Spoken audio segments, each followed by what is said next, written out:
El emperador Nerón toca la lira mientras Roma arde. Tortura a los cristianos.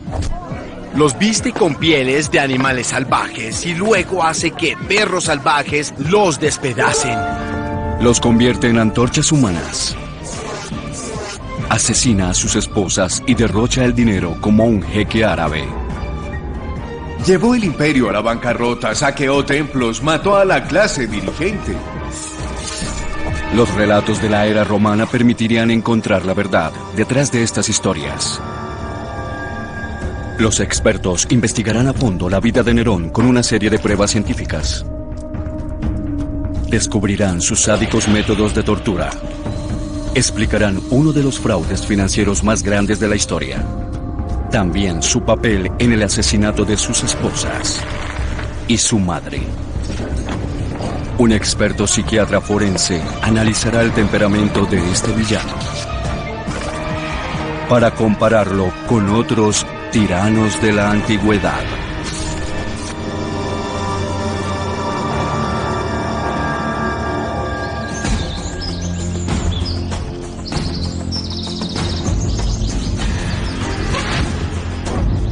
El reinado de Nerón dura apenas 13 años. Durante ese tiempo, se convierte en uno de los peores tiranos de la historia. Hacia la mitad de su reinado, los romanos tiemblan de terror solo de verlo. Nerón es psicológicamente perfecto para una evaluación. Su vida es como una película moderna en la que intenta conciliar sus deseos con el papel que tiene que ejercer, específicamente el de emperador de Roma. Para comprender mejor a Nerón, el psiquiatra David Malott examinará su comportamiento y lo situará en la escala de psicopatías para compararlo con otros tiranos de la historia.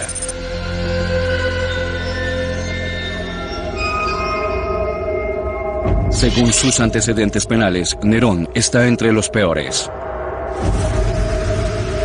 Asesina al emperador, su tío, para llegar al poder. Elimina a su hermanastro, su rival directo, diluyendo una dosis fatal de veneno. Mata para lograr lo que él quiera. Intenta aplastar a su madre. Cuando su plan fracasa, envía a sus rufianes a terminar el trabajo.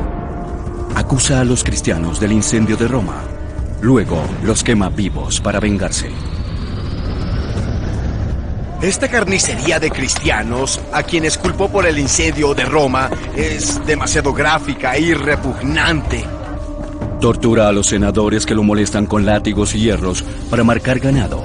Y mata a patadas a su esposa embarazada.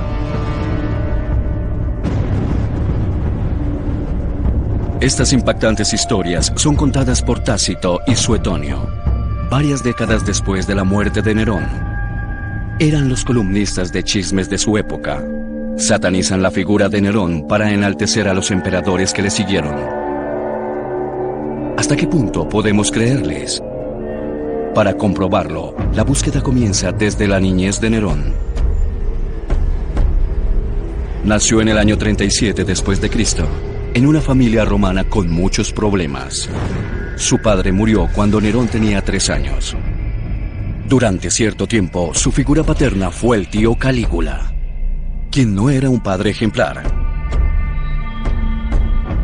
Nerón tampoco encuentra consuelo en su madre Agripina, hermana de Calígula. No es de las que creen en valores familiares. Agripina es un desastre. Fue maltratada y luego abandonada por su hermano Calígula. Creció creyendo que el asesinato y el incesto son la norma y está dispuesta a usarlo para lograr lo que quiere. El objetivo de Agripina es llegar al centro del poder y planea usar al joven Nerón para conseguirlo. Este es el camino a Roma, pero también la ruta de Agripina hacia el poder. En la Roma antigua, las mujeres no podían ejercer el poder, eso era cosa de hombres, pero Nerón sí puede. Si lo lleva a Roma, Agripina queda al mando. Primer paso: acercarse al poder. La bella y audaz Agripina seduce al emperador Claudio y se casa con él, aunque era su tío. El matrimonio incestuoso de Agripina es tan repulsivo para los romanos como para nosotros hoy. Pero ella estaba dispuesta a cruzar todos los límites para conseguir el poder. Agripina presiona a Claudio para que adopte a Nerón como su hijo y lo nombre heredero del trono, por encima del hijo de este, Británico. Nerón es el siguiente en la línea de sucesión. Nerón tuvo que enfrentarse a este cambio radical e inusitado en su vida. Está muy cerca de convertirse en el próximo emperador de Roma, algo para lo que no tiene ninguna formación. No está preparado y además psicológicamente no está claro que quiere hacerlo. Él es una marioneta operada por Agripina, su madre. Las fuentes narran que Agripina está sedienta de poder. Tácito y Suetonio dicen que Agripina quiere matar a su esposo. Es muy poderosa y hace llamar a un criminal convicto locusta. Es casi imposible envenenar la comida de un emperador. Pero Agripina lo logra. Según las fuentes, Claudio muere en un banquete tras ingerir un plato de hongos envenenados.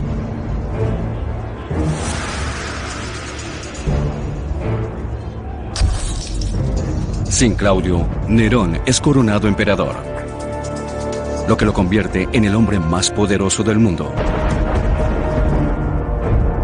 Sin embargo, Agripina es quien puede manipular el poder. ¿Será eso cierto o es un ataque contra la hermana de Calígula? Las monedas que datan del inicio del reinado de Nerón nos dan claves importantes. Esta moneda es poco común, porque muestra a Nerón y a Agripina del mismo lado. Es algo inusual ver a madre e hijo juntos. Eso indica el poder que tenía Agripina, y sin duda manifiesta algo muy especial sobre esta relación madre e hijo. ¿Qué tan especial? En realidad, reinan conjuntamente, pero pelean por un motivo común y corriente: una mujer.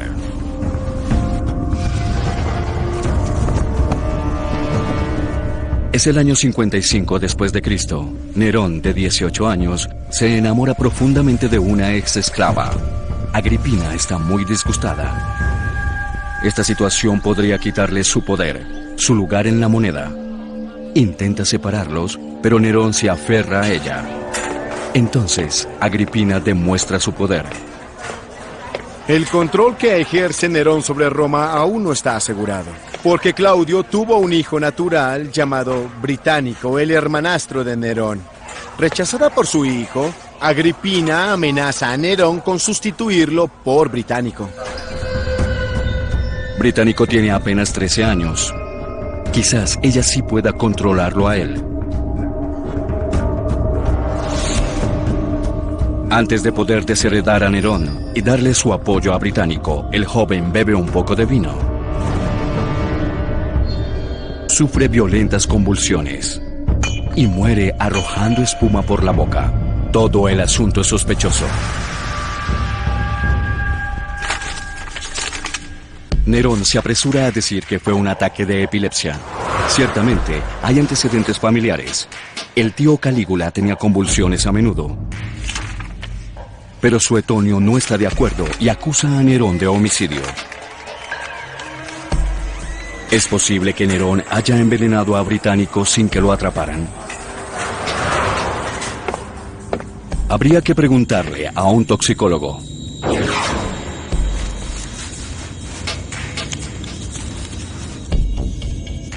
Había una gran variedad de venenos al alcance de Nerón y otros asesinos que vivieron en esa época. Creo que pudo haber usado algún veneno de 3. Número 1, cianuro, que podía encontrarse en las semillas de fruta de esa época. Número 2, estricnina y por último la cicuta. Las fuentes indican que Británico habría bebido vino con agua y que el veneno habría estado diluido en ella. Si Nerón realmente lo envenenó, entonces debió usar un veneno indetectable en el agua. Es probable que usara cianuro. Se puede obtener de las semillas de durazno, pero se necesitan muchas para preparar un cóctel letal. El efecto del cianuro en el cuerpo humano es profundo. Puede matar rápidamente, pero todo depende de la presentación, si está bien disimulado. Como pueden ver, no se disuelve por completo. Habría notado que la bebida ciertamente estaba adulterada. No es cianuro. Veamos qué sucede con la estricnina. La estricnina tiene un efecto importante en el cuerpo humano. Una vez que llega al organismo, el paciente tiene una reacción muy dramática. Entonces, provoca espasmos musculares. Se parece a la rabia. Los síntomas concuerdan, pero la estricnina es muy amarga. Británico habría notado ese sabor en el vino. Solo resta la cicuta. La cicuta es bastante poderosa. Es uno de los venenos más tóxicos del planeta. Pueden ver que es transparente. Es difícil de detectar y actúa bastante rápido. Para Nerón y sus aliados, este era el veneno más indicado para matar a Británico. Y lo más importante, lo que más caracteriza a la cicuta es que causa convulsiones. De esa forma, es fácil hacer que parezca un ataque epiléptico. Quizá con la ayuda de Locusta, Nerón podría haber asesinado a Británico. Tenía los medios, la oportunidad y el móvil. Y hay más detalles sospechosos. Las circunstancias de la muerte de Británico son extrañas. Lo más raro de todo fue su funeral.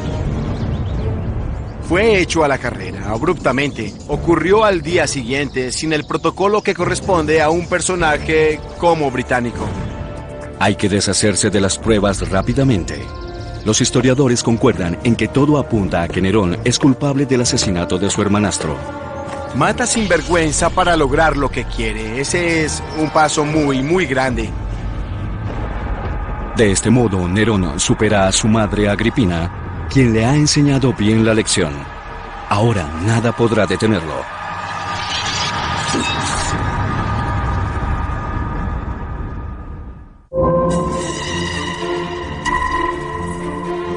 Es el año 59 después de Cristo. Con 5 años en el poder, el emperador Nerón de 25 años toma una decisión trascendental: asesinar a su madre. La odiosa Agripina es el único obstáculo entre él y el poder absoluto.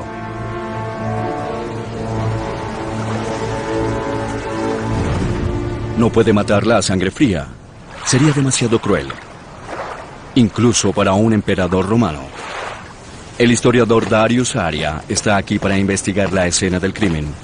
Él no podía ser un sospechoso, e hizo que todo pareciera un accidente. Según Suetonio, Nerón planea deshacerse de su madre con una trampa, haciendo que parezca un accidente. Supuestamente ocurre aquí, en la bahía de Nápoles. Nerón invita a su madre a las fiestas de Minerva. Es la excusa perfecta. La recibe con mucha pompa en la ciudad de Bayas. La sube a un bote, supuestamente para que pueda ver las fiestas desde allí. Este bote tiene un aparejo peculiar. La historia es tan descabellada que parece salida de una película de James Bond. Cuentan que en el bote había un baldaquín con peces de plomo que aplastaría a Agripina, ocasionándole la muerte. Pero soltar el baldaquín en el momento exacto habría requerido de un mecanismo disparador y de un grupo de cómplices amenazados por Nerón. ¿Lo habría logrado, aún con la ayuda de expertos? El ingeniero Paul Swayze y el historiador Robert Mason probarán la tecnología romana contemporánea para saber si se podría crear un aparato así. Esto se parece mucho a las barcazas imperiales de la época de Nerón. La sociedad romana se fundamentaba en las jerarquías. El sitial de honor de las jerarquías era el diván. Sí, Donde se recostaría Agripina. de acuerdo. Por encima de su cabeza habría un hermoso baldaquín. Lo que Nerón necesita hacer es que le caiga en la cabeza. Es la escena del crimen. Usando el mástil como anclaje para el aparato, podría levantar un baldaquín con pesas de plomo por encima de Agripina. Falta saber cómo soltar el peso. Los romanos eran expertos en herrería. Sabían hacer un disparador como este. Esta es la masa pendiendo del lazo de abajo. Este es mi punto de contacto conectado al lazo alrededor de esta curva. Este arco un poco negativo mantiene todo en su posición. Si lo alan desde arriba, hasta un niño podría levantar miles de kilos. Esto que ves aquí es un boceto de mecanismo romano para soltar un arma de asedio, así que, bueno, excelente. hagámoslo. A trabajar.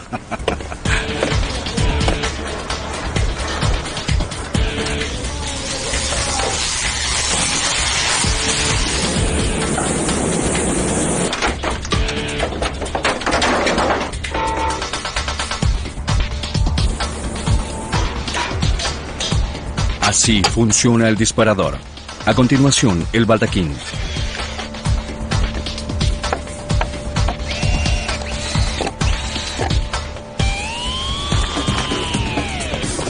Bien, aquí tenemos la polea. ¿Y el disparador? Lo siguiente es conectar el gatillo aquí. Va aquí. Apenas cabe, ¿no? Agregamos peso, lo acomodamos. Debería mantenerse en su sitio. Saldrá bien. Los historiadores cuentan que Agripina está acostada debajo del baldaquín con trampa en un diván. Aquí está el diván imperial para que la dama imperial se recline. Veamos qué le pasa a la pobre Agripina. Las bolsas de arena sustituyen los pesos de plomo. Los romanos usaban complicados sistemas de poleas que permitían a un solo hombre levantar cargas pesadas.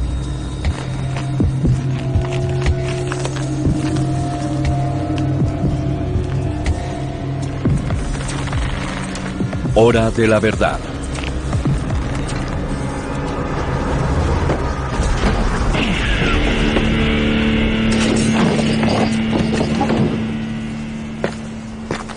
La historia indica que Agripina únicamente sufre una lesión en el hombro.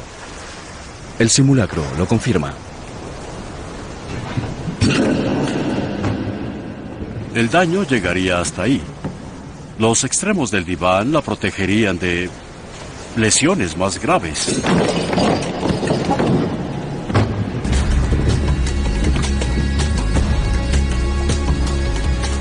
Según Tácito, el historiador, Agripina nada hacia la orilla y se refugia en su villa. Ata los cabos sueltos y entiende que Nerón está detrás del atentado. Pero intenta enfriar la situación.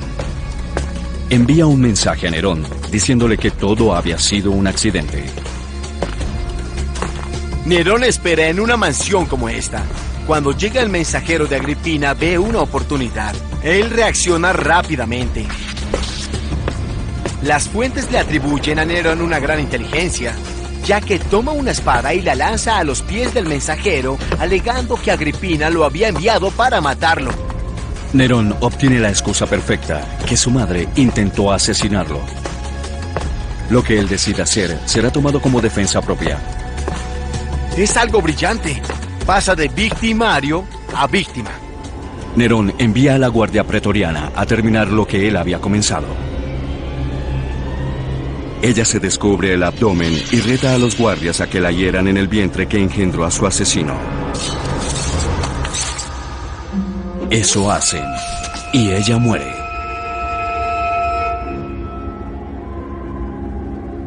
Esa noche, Nerón tuvo pesadillas.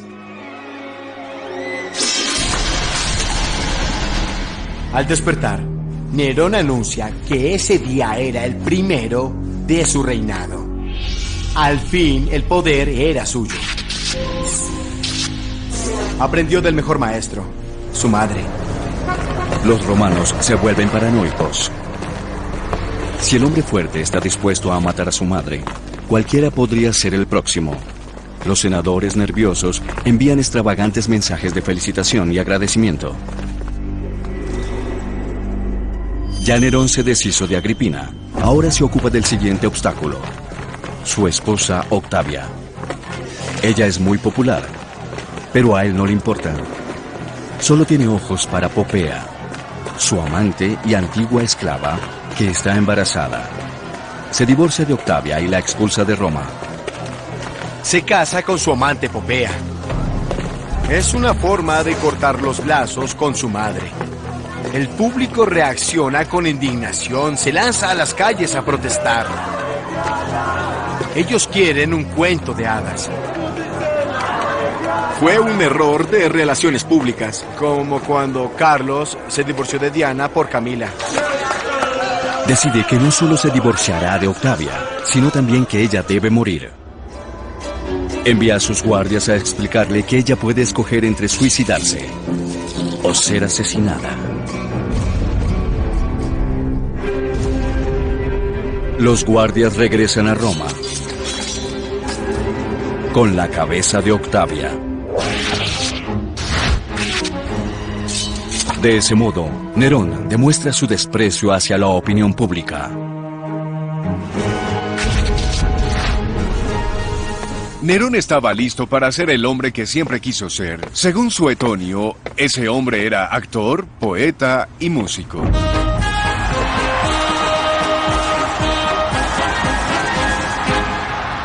Hoy en día eso no tiene nada de malo, pero en esa época era un escándalo. Porque en la antigua Roma los actores tienen el mismo estatus social que las prostitutas.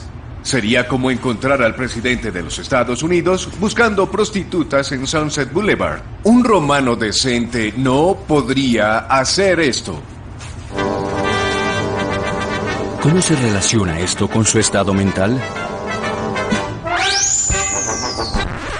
Nerón es al fin emperador de Roma. Más allá del poder puro, también consiguió el escenario que siempre quiso, que siempre soñó tener. Y ahora cuenta con una plataforma para llevar a cabo el más grande sueño de su vida, de ser aclamado. Nerón ahora es el centro de atención de todo el mundo, literalmente. El deseo de Nerón de ser el centro de atención se sale de control. Precisamente al mismo tiempo que una catástrofe histórica golpea a Roma.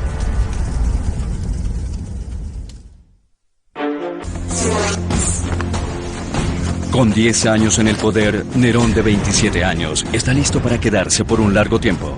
Quien lo contradiga no vivirá mucho tiempo. Nadie se atreve a conspirar en su contra. Los romanos pasan la mitad de su tiempo preocupándose por sobrevivir. Durante la otra mitad, ven con desagrado la lascivia de Nerón sobre el escenario. Pero el psicoanálisis indica que él no puede evitar ser así. Nerón se ha vuelto adicto a las masas. Y su mayor debilidad son los halagos que nunca, jamás son suficientes. Y parece ser que su personalidad patológica lo obliga a ser así. Él necesita esas demostraciones de admiración de parte de las masas. Es como una estrella de rock. Está listo para la acción todo el tiempo. El escenario está listo para el papel de Nerón en un horrible suceso. El gran incendio de Roma.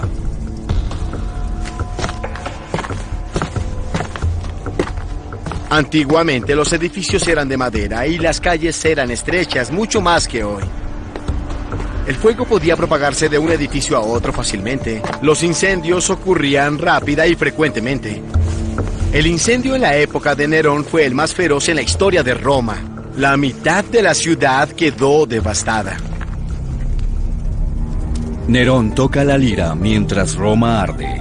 Es la imagen mítica que se conserva en la historia. La lira es un antiguo instrumento de cuerdas. ¿Qué pieza podría tocar Nerón en un momento así? Los historiadores nos dicen que la canción que estaba tocando era una elegía de la caída de Troya. Eso implica muchas cosas. Quiere decir que tal vez sí tocó música mientras Roma se incendiaba, pero no por razones obvias. Él es un artista que se enfrenta con una gran ciudad en llamas. Quizás se sintió tan conmovido que tomó su lira para entonar una elegía para otra gran ciudad en llamas, Troya. Se considera que el incendio marca el inicio de la locura de Nerón.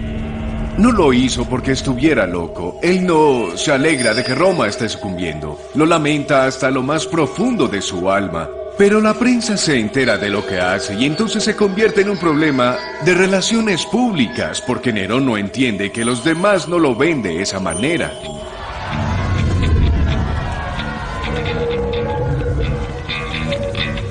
Una posibilidad es que Nerón estuviera psicótico en ese momento, pero las pruebas no apuntan en esa dirección. Como mucho, él ve la situación como su momento más brillante de su vida. Aunque el mundo ahora esté en llamas, él va a seguir actuando, porque es lo que él realmente siempre ha soñado.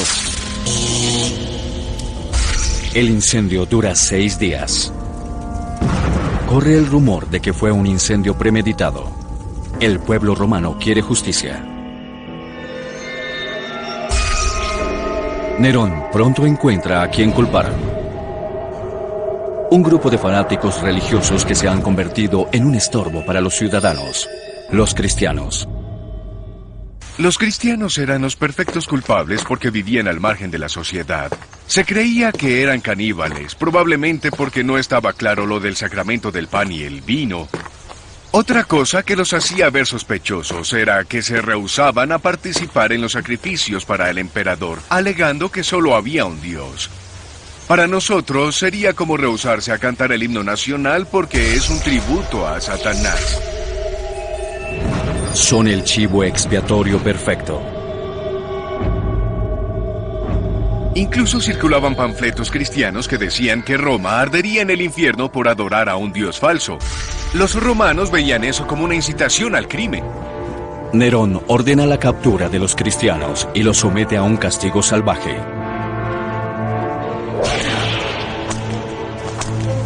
Él escoge usar la flagelación, que va mucho más allá de usar un látigo. El látigo incluye cuerdas de metal con púas.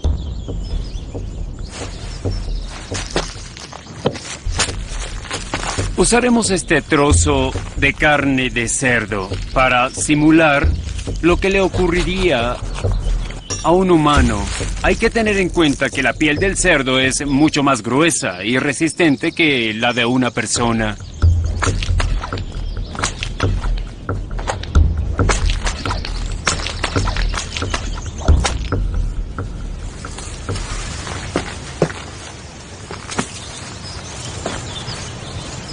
Observen la profundidad de las heridas que llegan hasta la capa de tejido muscular, más allá del tejido adiposo, atravesando la piel. La persona agonizaría por el dolor que causa este tipo de flagelación. Tendría la espalda destrozada, completamente abierta. No sería raro ver fracturas en los omóplatos y las costillas. Habría una severa hemorragia. Una persona podría sobrevivir varias horas bajo este método de tortura antes de morir. Se necesitaría ser un experto flagelador para mantener a la persona con vida. Es una forma común de castigo por crímenes graves. Pero Nerón la usa a gran escala. Azota desenfrenadamente a los cristianos. Deja ver una atracción cada vez más grande hacia la crueldad, que dará pie a una serie de atroces espectáculos públicos en la arena.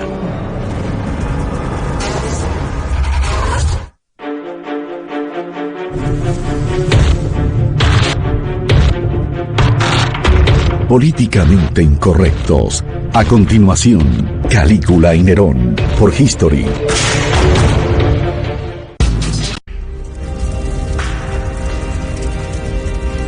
El incendio destruye gran parte de Roma. Nerón cree que es provocado y culpa a los insignificantes cristianos. La venganza es feroz. Los romanos acostumbran a ver sangre en la arena, pero esta vez Nerón se excede con los cristianos. Los hace vestir con pieles de animales y luego hace que los enormes perros salvajes los despedacen. Los romanos no lo toleran. Esta carnicería de cristianos a los que culpó por el incendio de Roma es tan gráfica y tan repugnante que lleva al público a sentir lástima por ellos, lo opuesto a lo que buscaba Nerón. Sin embargo, Nerón no se preocupaba por la opinión pública y las atrocidades empeoran. De noche, hace que aten a los cristianos a unas estacas cubiertas de alquitrán y las prende en fuego, convirtiéndolos en antorchas humanas.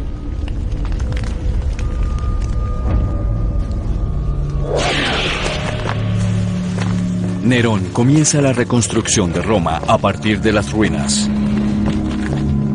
Pero sus prioridades no son el agrado de los romanos sin techo.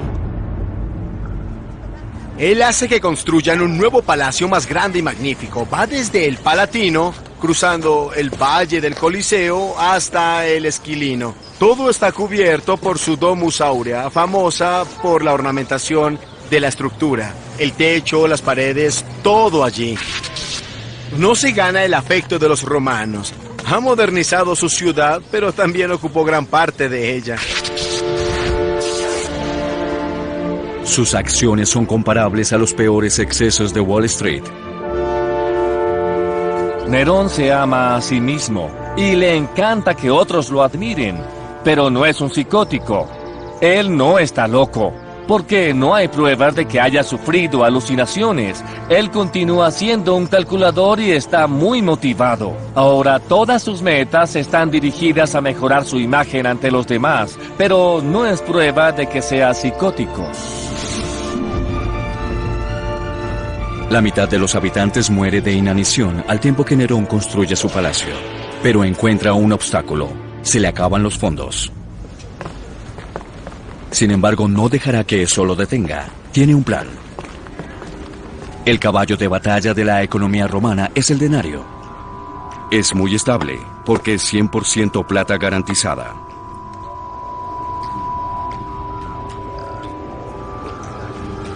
En la antigüedad, para el ciudadano común de a pie, era muy importante tener fe en la autenticidad de la plata que contenía esa moneda que recibía por su trabajo, fuera un soldado romano, un senador o solo un campesino. Los historiadores cuentan que Nerón halló el modo de estirar el denario. Amenaza a los acuñadores y hace que rebajen la cantidad de plata. Pero esto jamás se había comprobado con un análisis químico de un denario del reinado de Nerón, identificado con su rostro. Este muestra que la moneda contiene plata pura. Parece que esta historia es pura exageración. Sin embargo, el doctor Matthew Ponting decide ahondar el análisis. Se arriesga a taladrar hasta el centro de esta valiosa moneda. El análisis nos dirá cuánto cobre añadió Nerón para empobrecer el contenido de plata, específicamente en el interior de la moneda, porque la superficie inevitablemente tuvo que ser enriquecida antes de ser perforada. Una muestra extraída del interior de la moneda será analizada con un espectrómetro de absorción electrónica para medir la concentración de plata.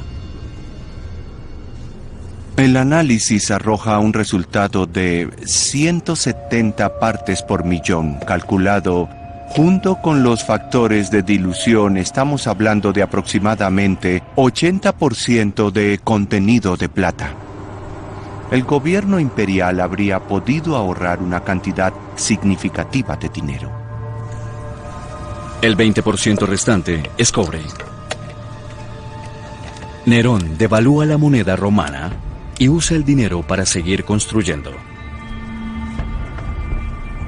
Si descubren su estafa, lo lincharán. El doctor Ponting descubrió que Nerón se esforzó por ocultar la trampa, diluyendo el metal precioso solamente dentro de la moneda, no por fuera. No es lo mismo que cubrir un núcleo o base de metal con una lámina de plata que es lo que muchos falsificadores hacían en aquella época.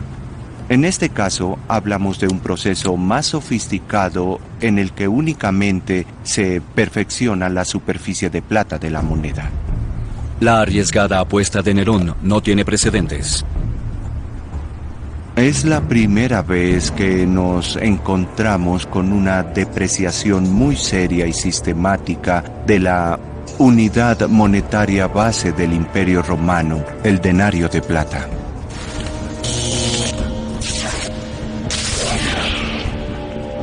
Nerón está fuera de control.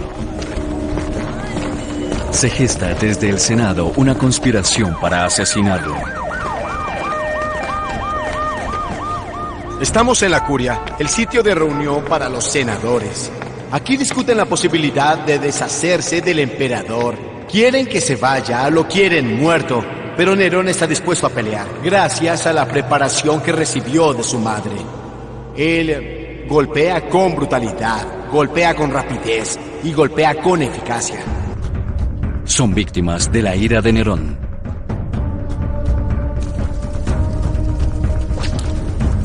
Los marca con un hierro caliente, los flagela, los hace pedazos y luego los deja morir.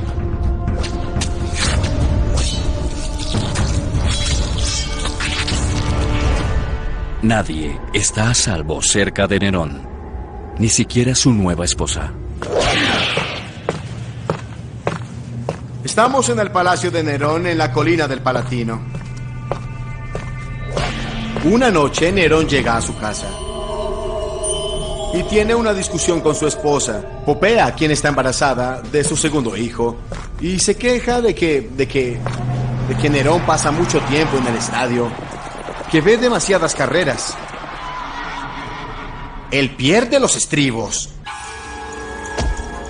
la patea con odio hasta que la mata, y también a su hijo nonato.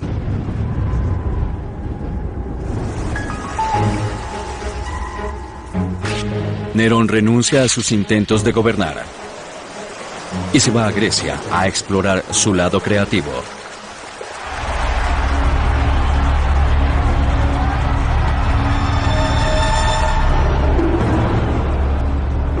Las competencias artísticas son importantes en la antigua Grecia y Nerón se dedica de lleno a participar en el circuito. A nadie le sorprende que él gane todos los premios, incluso aquellos por los que él no compitió. Suetonio cuenta que él ganó 1808 premios, pero eso sería a razón de 5 premios al día durante un año. Es un poco difícil de creer. Nerón regresa y se encuentra en el medio de una desagradable investigación. Se siente una atmósfera de rebelión. El Senado romano aprueba una resolución declarándolo enemigo del Estado. Su buena suerte se ha terminado.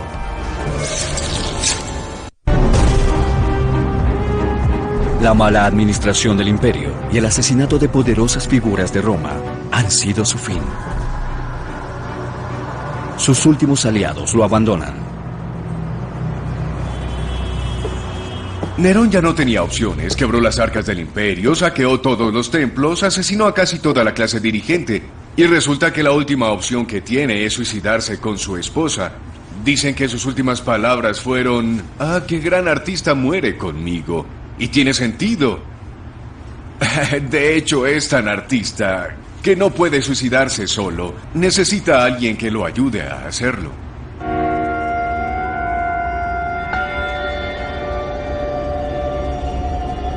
Un esclavo emancipado lo ayuda a cumplir su último deseo. El telón baja por última vez. Nerón tiene 30 años.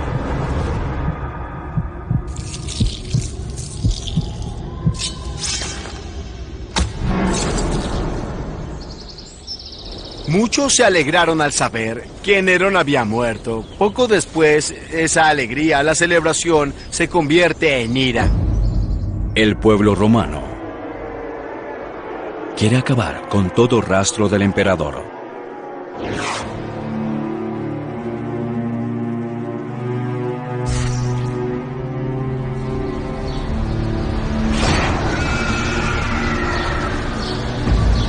Por primera vez, se aprueba una ley para eliminarlo de la historia, llamada Damnatio Memoriae. Al morir Nerón, el Senado tomó medidas. Damnatio Memoriae quiere decir que condenaban su existencia, el hecho de que hubiera gobernado a Roma, borraron su nombre y derribaron sus estatuas. Hicieron que dejara de existir.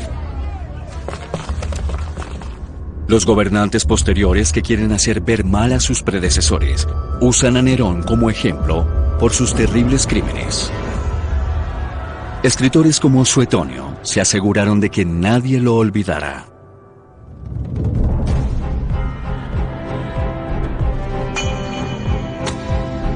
Envenena a su hermanastro y hace asesinar a su madre.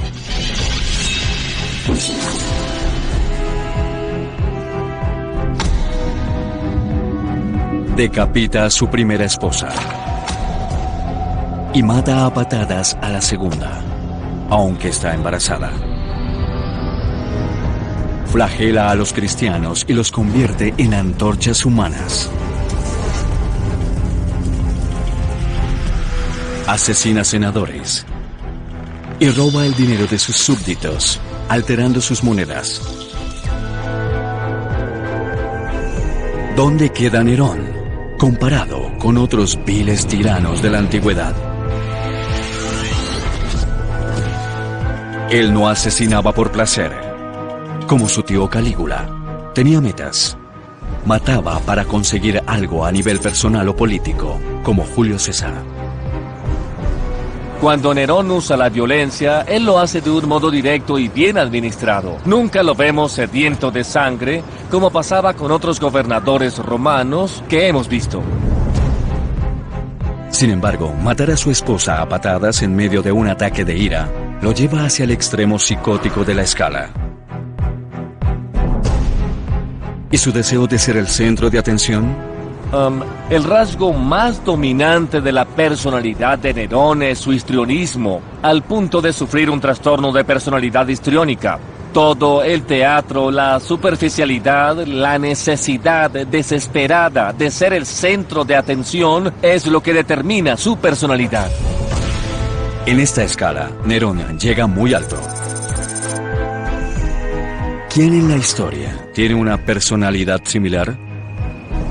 Si comparara a Nerón con una figura histórica más reciente o moderna, tendría que buscar a alguien que, como él, necesitaría un escenario, la adulación de las masas, y además que fuera un personaje que fuera el centro de atención. También buscaría a alguien que fuera implacable y además inmoral. Una persona así sería un gobernador italiano contemporáneo, Benito Mussolini. Mussolini fue un dictador con un ego enorme. Era muy cruel y le encantaba ser dramático.